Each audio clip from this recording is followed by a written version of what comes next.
계명이라는 제목으로 하나님 말씀 전하겠습니다. 우리 목사님 잘 소개해 주셨는데요. 제 이름은 김성훈입니다. 오늘 이름에 관한 설교니까요.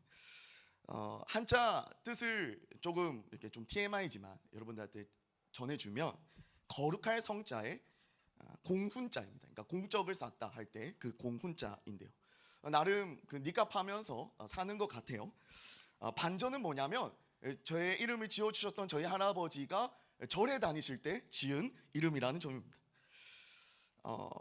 여러분들 우리 각자 다 이름이 있죠. 오늘 설교 제목이 계명이라고 했는데요. 그런데 우리 이름이 마음에 안 드는 사람들이 우리나라에 꽤 있는 것 같아요. 여러분들 우리나라의 계명 신청 수가 얼마나 되시는지 혹시 아세요? 2008년부터 거의 매년 11만에서 15만 명 수준이라고 해요. 그만큼 별로 마음에 안 드는 이름이거나 이름이 특별한 것 같아요. 개그맨 황재성의 본래 이름이 그 황제였다고 합니다. 근데 초등학생 때 너무 놀림을 많이 받으니까 황재성이라고 개명했다고 합니다. 자, 오늘 본문 말씀은요, 야곱의 이름이 이스라엘로 개명이 되는 사건입니다. 우리가 이름을 지을 땐 그 사람이 어떤 사람이 되고 또 어떤 삶을 살기 원하는지에 대한 소망을 딱 담죠. 마찬가지로 하나님 역시 지금껏 야곱이라는 이름으로 살던 그의 이름을 이스라엘로 바꾸신 이유가 있습니다. 이 시간 그 이유가 무엇인지 함께 살펴보고 특별히 하트 기도회이니까 기도에 관해서도 우리가 살펴보면서 우리에게 새로운 이름을 주신 하나님의 마음과 기도의 의미를 깨닫는 은혜가 있으시기를 주님의 이름으로 축원드립니다.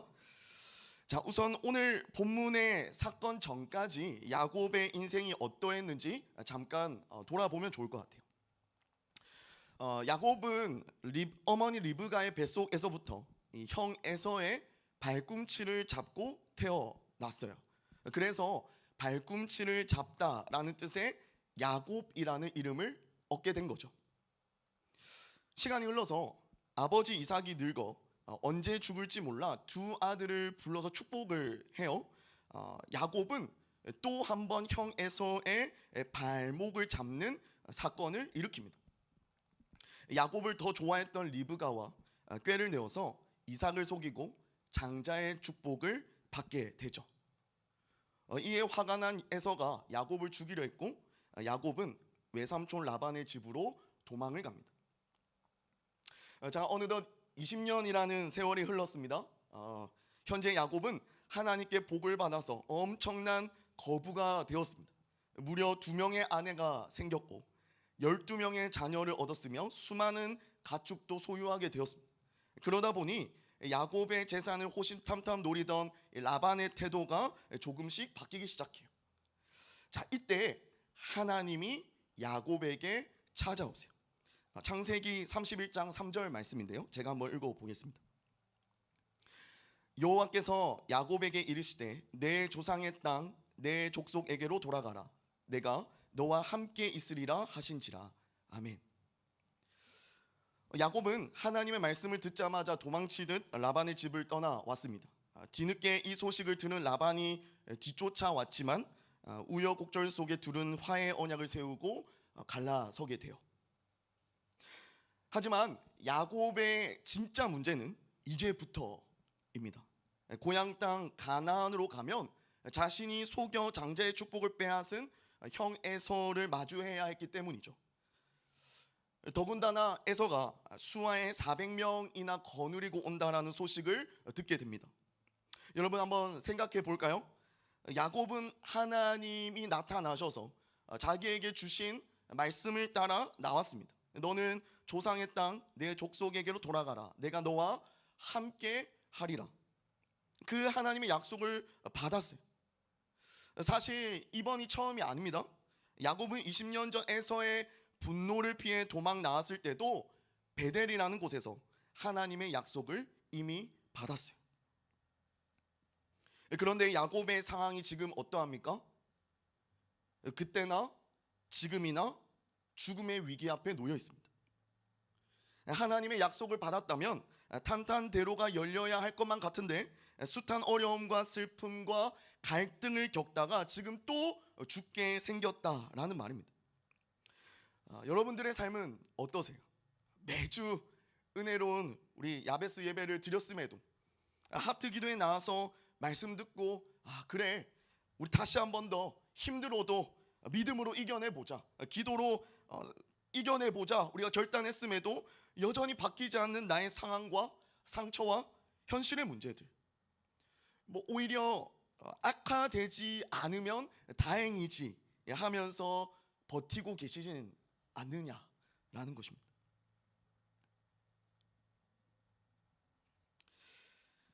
그러나 우리는 하나님이 어떤 분이신지 기억해야 합니다. 여러분, 신앙이란 하나님이 어떤 분이신지 기억하는 싸움인 거죠. 우리의 기도란 우리의 기도의 대상이 되시는 하나님을 기억하면서 드리는 것이죠. 우리는 하나님이 야곱에게 말씀하실 때 반복적으로 당신을 어떻게 소개하는지 주목해야 합니다. 하나님이 야곱에게 나타나서 당신을 소개할 때마다 어떻게 소개하는지 아세요? 나는 너의 조부 아브라함과 너의 아버지 이삭의 하나님이다. 야곱은 분명 자신의 조부 아브라함과 아버지 이삭의 생애를 듣고 자랐을 거예요. 하나님이 어떻게 그들의 인생을 인도하셨는지 들었습니다. 하나님은 하란 땅에 있던 아브라함을 택하여서 약속을 주시고 가나안 땅으로 인도하셨어요. 그가 믿음이 흔들릴 때마다 나타나셔서 다시금 약속을 주시며 당신의 성실함을 보여주셨습니다. 여러분, 아브라함이 처음부터 믿음이 좋았던 게 아니에요. 하나님이 끊임없이 아브라함에게 나타나셔서 내가 너와 함께 할게, 내가 너를 향한 약속을 반드시 지킬게, 하나님이 계속 아브라함에 나타나셔서 약속하시거든요.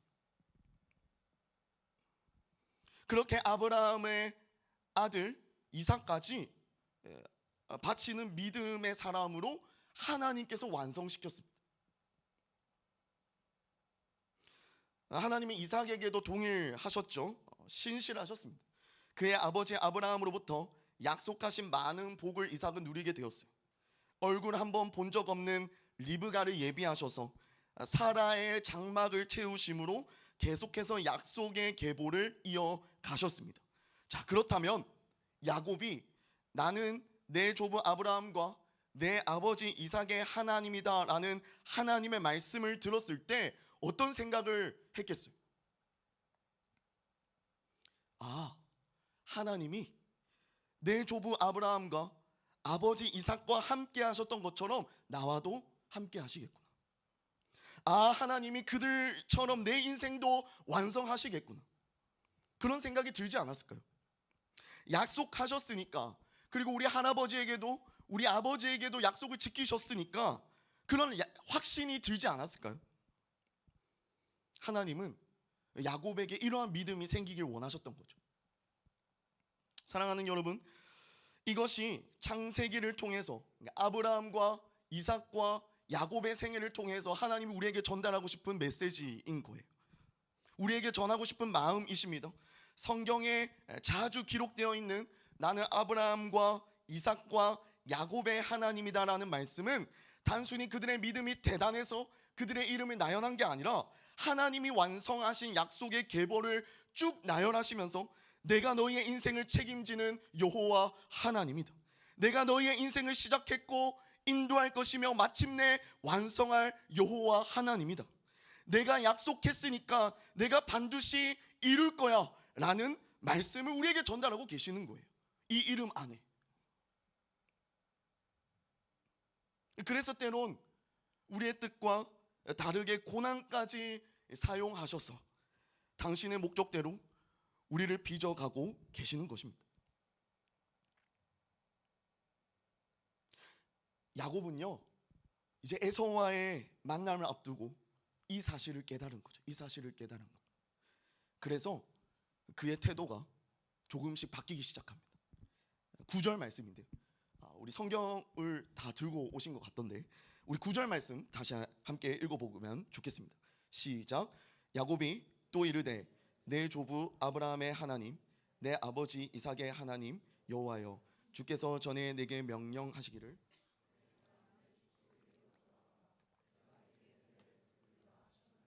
아멘. 여러분 보십시오. 야곱이 하나님을 어떻게 부르고 있습니까? 내 조부 아브라함의 하나님, 내 아버지 이삭의 하나님이라고 부르죠. 자기 조상들로부터 언제나 성실하셨던 하나님의 약속을 붙들기 시작한 것입니다. 여러분, 여기서 우리는 기도의 핵심이 무엇인지 깨달을 수 있어요. 기도의 중요한 요소는 하나님을 부르는 것인데, 하나님을 부르며 하나님 앞으로 나아가는 것인데, 야곱은 20년 전 자기에게 처음 나타나셔서 아브라함과 이삭의 하나님이라고 알려주신 그 하나님 앞으로 나아가요. 하나님을 부름으로 기도에 들어가되 하나님이 자기를 찾아와 가르쳐 주신 그 이름을 부르면서 나아가고 있다는 거예요. 그리고 내가 내게 은혜를 베풀리라 하셨나이다 라며 하나님의 약속을 근거해서 붙들고 기도합니다. 그러므로 기도의 핵심은 하나님이 어떤 분인지 제대로 아는 거예요. 우리 기도의 대상이신 하나님을 믿고 고백하는 것입니다. 내가 얼마나 기도했느냐 중요한 게 아니죠. 내가 어떤 방법으로 기도했느냐 그런 거 중요한 거 아닙니다. 우리 기도의 유일한 근거는 우리 기도의 유일한 대상이신 하나님이시기에 그 하나님을 부르시기를 바라요. 그리고 우리를 위해 성경에 끊임없이 약속하신 하나님의 말씀을 의지해서 기도하시기를 바랍니다. 오늘 이 저녁이 그런 기도의 밤이 되시기를 축복합니다. 자, 그런데 야곱은 여전히 에서를 마주하기엔 두려움이 있었던 것 같아요. 하나님을 의지하는 기도를 드렸지만, 약속을 붙들고 자기 나름대로 하나님을 의지하면서 기도를 드렸지만 인간적인 방법을 또 고안해서 준비합니다. 그는 막대한 예물을 택하여서 종들에게 맡기고 각 셋대로 나누어 앞서 보내며 뭐라고 이야기하죠? 에서를 만나면 이 모든 것은 주의 종 야곱이 당신에게 보내는 선물이다, 그렇게 전해라 라고 말합니다. 이렇게 하면 에서의 화가 풀리지 않을까 생각했던 모양이에요. 하나님의 도우심을 간구하고 있지만 여전히 자기의 꾀로 위기를 모면하려는 모습입니다. 그러자 이번엔 하나님은 어떤 사람의 모습으로 찾아오셔서 야곱에게 씨름을 거세요. 그 유명한 야복 나루에서의 씨름인데요, 24절에서 26절까지 말씀입니다. 야곱은 홀로 남았더니 어떤 사람이 날이 새도록 야곱과 씨름하다가 자기가 야곱을 이기지 못함을 보고 그가 야곱의 허벅지 관절을 치매 야곱의 허벅지 관절이 그 사람과 씨름할 때에 어긋났더라. 그가 이르되 날이 새려하니 나로 가게 하라. 야곱이 이르되 당신이 내게 축복하지 아니하면 가게 하지 아니하겠나이다. 아멘. 대부분 이 말씀을 보면서 이 본문을 해석할 때 하나님이 야곱을 이기지 못했다라는 기록 때문에 야곱처럼 하나님께 끈질기게 기도하면 응답해 주신다, 우리도 문제를 두고 하나님과 씨름하듯 기도하면 응답받는다라는 교훈을 많이들 도출하는데요, 우리가 방금 전까지 살펴보았듯이 기도의 방식은 그렇게 중요한 건 아닌 것 같아요. 물론 우리가 이 본문을 그런 교훈을 도출해서 우리의 신앙에 이렇게 많은 자극과 교훈을 삼는 것은 참 중요하겠죠. 그러나 우리의 기도의 본질은 기도의 방식이 아니라는 말입니다. 저는 이 말씀을 묵상하면서 도무지 이해되지 않는 장면이 있었어요. 어떻게 하나님이 인간인 야곱에게 질 수 있는지. 졌다 했잖아요. 그래놓고 허벅지 관절은 왜 부러뜨리셨는지 이해가 되지 않아요. 여러분 어떠세요? 진 거면 진 거지 왜 허벅지 관절을 부러뜨립니까? 상식적으로 힘이 더 세서 이기는 자가 부러뜨릴 수 있지, 지는 자가 이기는 자의 허벅지 관절을 어떻게 부러뜨릴 수 있습니까? 따라서 하나님과 야곱의 씨름은 하나님이 지신 것 같지만 분명 하나님이 이기신 씨름입니다. 허벅지 관절은 인간의 관절 중 제일 단단한 부위라고 해요. 그 부위를 탈골되도록 때리려면 엄청나게 세게 때려야 합니다. 그런데 흥미롭게도 여기서 간절을 치다라고 할 때 이 치다라는 동사는 만지다, 닿다라는 뜻이에요. 영어로 터치하다. 내가 탁 터치했는데 관절 부러진 거예요. 즉 야곱은 하나님의 상대가 안 된다라는 거죠. 제가 지금은 이렇게 목사로 이렇게 참 이렇게 뭐 물론 중등부 앞에서는 이렇게 눈이 무섭다고 아이들이 겁을 많이 먹는데 제가 이렇게 보여도 나름 지금 목사로 살면서 착하게 잘 이렇게 순하게 보이잖아요. 죄송합니다. 네. 근데 제가 그 10년 전에 군대 생활을 할 때만 해도 그 아주 무서운 선임이 있어요. 제가 실세가 딱 됐을 때 남자 친구들 다 잘 아시잖아요. 나름 군기반장이었어요. 제가 종종 그 잘못한 후임을 혼내기 위해서 제가 어떤 걸 시켰냐면 그 벽을 마주보고 손바닥치기. 제 이미지가 큰일 나겠네. 거울을 보고 눈싸움 시키기. 뭐 이런 거. 진짜 못됐죠. 회개했습니다. 그래서 마치 하나님과 야곱의 씨름이 이와 같아요. 절대 이길 수 없습니다. 그렇다면 우리는 어떻게 본문을 이해하면 좋을까요? 이렇게 이해하면 좋을 것 같아요. 부모가 어린 자녀의 고집을 못 이기는 척 막 들어주잖아요. 우리 배강 목사님도 스토리 보면 우리 윤우랑 얼마나 행복하게 지내시는지 모르겠어요. 그렇죠? 우리 어린 아이들에게 막 져줘요. 맞죠? 져주고 이렇게 아이가 신이 날 수 있도록 막 도와주고 하는데요. 그 아이를 분명하게 교육할 상황이 생기면 때려서라도 고집을 꺾고 아이가 고칠 수 있도록 훈육을 하죠. 마찬가지로 하나님은 우리에게 원하시는 수준이 있으세요. 하나님이 우리에게 원하시는 모습이 있다는 거예요. 원하시는 믿음의 수준이 있습니다. 그래서 어떤 방법을 쓰더라도 끝까지 우리를 만들어 가시는 거예요. 여러분, 제가 지금까지 장황하게 야곱의 인생을 쭉 설명해 왔는데요. 야곱은 어떤 사람이었습니까? 태어날 때부터 형 에서의 발꿈치를 잡고 속이는 자라는 이름으로 살아온 사람입니다. 에서의 장자권을 속여서 빼앗았고요. 아버지 이삭을 속여서 축복을 가로챘고요. 여전히 자기의 꾀를 의지해서 에서의 분노를 피하려고 하고 있어요. 반면에 하나님은 어떠세요? 하나님은 야곱이 태어나기 전부터 그를 축복하시겠다고 약속하셨습니다. 베델에서도 그리고 라반의 집을 떠날 때도 야곱 앞에 나타나셔서 축복을 약속하셨다고요. 그런데 야곱은 계속해서 속이는 자로 자기의 꾀를 의지해서 살아가려고 한다라는 것입니다.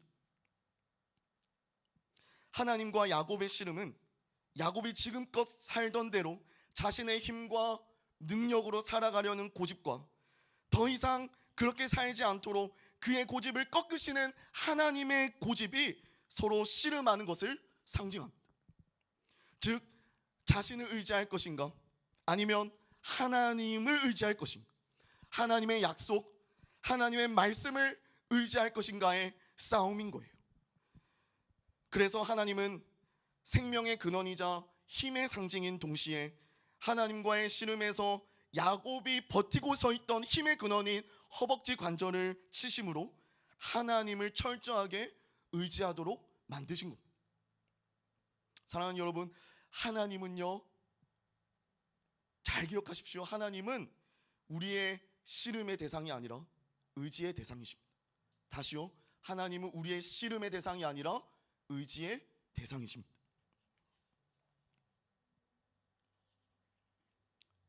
하나님은 야곱에게 이것을 깨닫게 하고 싶으셨던 거죠.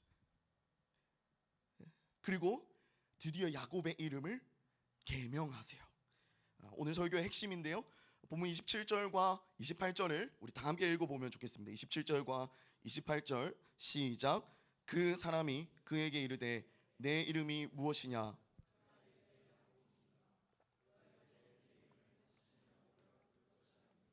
이스라엘이라 부를 것이니 이는 내가 하나님과 및 사람들과 겨루어 이겼음이니라. 아멘. 하나님은 야곱으로 하여금 당신만 의지하도록 만드신 다음에 새로운 이름을 주세요. 그의 이름을 계명시킵니다. 바로 이스라엘이라는 이름이죠. 그리고 이스라엘이라는 이름으로 당신의 언약 백성을 형성해 가십니다. 누구를 통해 이루실까요? 한밤중에 찾아온 어떤 사람이 저주심으로. 한밤중에 찾아온 어떤 사람, 그 어떤 사람은 그리스도를 상징합니다. 하나님은 어떤 사람의 모습으로 예수 그리스도를 이 땅에 보내셔서 야곱에게, 죄인인 우리에게 지게 하심으로 예수께서는 가장 약하고 비참하고 수치스럽게 저주심으로 야곱에겐 하나님의 언약 백성인 이스라엘이라는 이름을, 우리에게는 그리스도인이라는 이름을 주셨습니다. 따라서 우리는 하나님의 언약 백성이라는 새로운 적재성으로 하나님과 더불어 이기는 삶을 살게 될 줄로 믿습니다. 그 이야기를 하고 계시는 거죠. 이제 너의 이름은 더 이상 그 이름이 아니다. 너는 성도다, 그리스도인이다, 신자다. 그 인생은 어떻게 살아가는가? 하나님과 더불어 이기는 싸움을 하는 사람들이다. 하나님은 태어날 때부터 에서의 발꿈치를 잡고 태어났다고, 야곱이라 이름 지어진, 속이는 자라고 이름 지어진 그의 인생을 더 이상 자신을 의지하며 사는 게 아니라 당신을 의지하게 함으로 세상을 이길 수 있도록 하시겠다라는 뜻입니다. 사랑하는 여러분, 우리의 인생은 하나님을 의지하는 싸움입니다. 자꾸 세상을 의지하고, 나를 의지하고, 물질을 의지하고, 다른 어떤 것을 의지해서 살려고 발버둥 치는 우리에게 하나님은 당신만, 당신의 약속만, 당신의 말씀만 의지하며 살아야 한다라고 오늘 우리에게 말씀하고 계십니다. 청년의 때에 의지하고 싶고 타협하고 싶은 거리가 참 많죠. 저도 그랬던 것 같고 지금도 그런 것 같습니다. 제가요, 진짜 부끄럽지만 신대원의 전도사 신분으로 신대원의 기숙사에 제가 누워 있는데도 나 어떻게 결혼하지? 집은 어떻게 구하지? 뭐 어떻게 살아가지? 그런 고민 하더라니까요. 평생 목사로 살 건데도 그런 고민 하더라니까.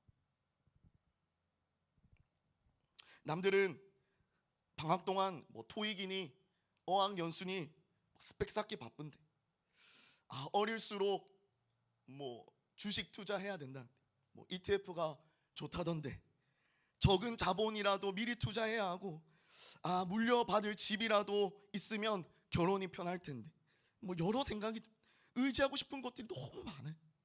좋죠? 다 좋습니다. 다 좋습니다. 그러나 여러분, 예수 믿는 우리가, 예수를 믿는다 고백하는 우리가 누가 내 인생을 책임지시는지, 누가 내 인생을 이끄시는지, 누가 내 인생을 완성하실지 믿는 존재들이잖아요. 우리 그거 믿는 사람들이잖아요. 그래서 가장 핫한 이 불금에, 이 저녁에 여러분 이 자리에 앉아 있는 거잖아요. 기도의 자리에 나오신 거잖아요. 우리는 각자 이름이 있지만 예수의 십자가 죽음과 부활을 믿음으로 이제 그리스도인이라는 새로운 이름과 정체성을 얻었습니다. 여러분, 그렇다면 그 이름과 정체성에 걸맞게 살아야 되겠죠. 그리스도인은 어떤 존재입니까? 하나님만 의지하는 존재입니다. 하나님의 약속만 붙드는 존재입니다. 하나님의 말씀에 생명을 거는 존재입니다. 하나님은 그렇게 세상을 이기는 인생이 되라고 우리를 부르셨습니다. 그러므로 여러분, 하나님께 고집 피우지 마십시오. 하나님과 씨름하지 마십시오.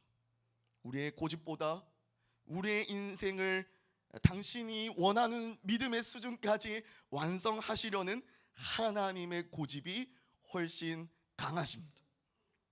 하나님께 딱 붙어 있으면 누구도 그 어떤 것도 우리를 이길 수가 없습니다. 잠깐 넘어질 수 있죠. 그 과정에서 하나님께서 우리를 완성하시는 그 과정에서 때론 넘어질 수 있죠. 청년의 때에 얼마나 많이 넘어집니까? 그러나 여러분, 우리는 결국 승리하는 인생을 살게 될 줄로 믿습니다. 우리의 이름 안에 그 승리가 약속되어 있고 보장되어 있는 거예요. 결국 하나님이 이기십니다. 하나님의 약속이 이기십니다. 하나님의 말씀이 이깁니다. 사랑하는 야베스가 우리를 그리스도인으로 부르신 하나님만 의지하며 기도하는 인생이 되셔서 세상을 담대하게 이기시는, 승리하시는 공동체가 되시기를 주님의 이름으로 축원드립니다.